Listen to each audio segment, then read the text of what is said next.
How to check a Home Depot store credit balance in 2026. In order to do it, first of all, you need to come here on homedepot.com/giftcards/balance. So when you are here, you need to first of all sign in here with the help of your email address. Then simply provide some of the details in order to get access to this type of check balance and reload page. Now, when you are here, you just have to do nothing but to just simply add your gift card number and the PIN associated with it. Now, if you want to save this gift card to your account, you can check this box. Otherwise, you can easily skip it.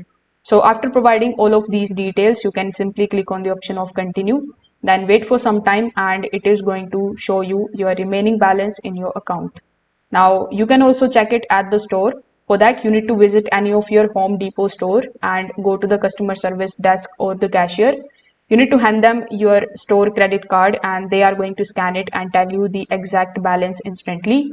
Now, when you are making the purchase, present your store credit at the checkout. The receipt is also going to show you the remaining balance after the transaction. And this is useful if you are already shopping.